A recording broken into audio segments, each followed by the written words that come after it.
শুরু হয়েছে মহান স্বাধীনতার মার্চ। বাঙালি জাতির গৌরবের মাস, আনুষ্ঠানিকভাবে সশস্ত্র মুক্তিযুদ্ধ শুরুর মাস। ১৯৭১ সালের এই মাসে আন্দোলনের পরিণতিতে শুরু হয় স্বাধীনতা যুদ্ধ।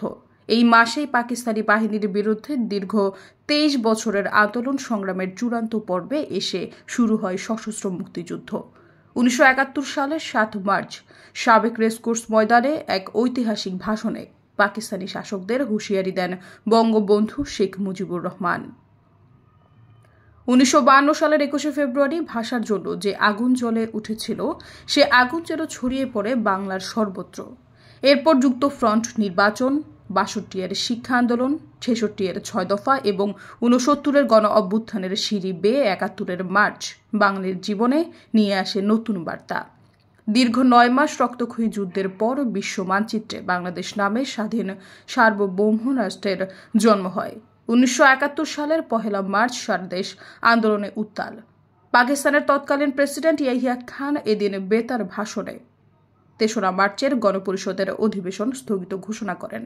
তিনি বলেন, পাকিস্তানের একটি প্রধান দল পিপলস পার্টি এবং অন্য কয়েকটি দল ৩রা মার্চ অনুষ্ঠেয় জাতীয় পরিষদের অধিবেশনে যোগদান না করার ইচ্ছা প্রকাশ করায় এই সিদ্ধান্ত নেওয়া হয়েছে। বেতারে এই ঘোষণা প্রচারের সঙ্গে সঙ্গে ঢাকা প্রচণ্ড বিক্ষোভে ফেটে পড়ে। এ সময় তৎকালীন ঢাকা স্টেডিয়ামে পাকিস্তান বনাম বিশ্ব একাদশের ক্রিকেট খেলা চলছিল। ইয়াহিয়া খানের ওই ঘোষণার সঙ্গে সঙ্গে দর্শক খেলা ছেড়ে বেরিয়ে আসে। ততক্ষণে হাজারো মানুষ পল্টন, গুলিস্তানে বিক্ষোভ শুরু করে দেন। সেই আন্দোলন শেষ পর্যন্ত স্বাধীনতার আন্দোলনে রূপ নেয়। এরপর একে একে পার হয় নানা আন্দোলনের ২৫ দিন। ২৫ মার্চ রাতে পাকিস্তানি হানাদার বাহিনী নিরস্ত্র বাঙালির উপর আক্রমণ চালায়। শুরু হয় সশস্ত্র মুক্তিযুদ্ধ। এই পথ ধরে বাংলার দামাল ছেলেরা এক সাগর রক্তের বিনিময়ে ছিনিয়ে আনেন একটি স্বাধীন দেশ, গণপ্রজাতন্ত্রী বাংলাদেশ। সৈয়দা ফারিয়া, সমযুগ।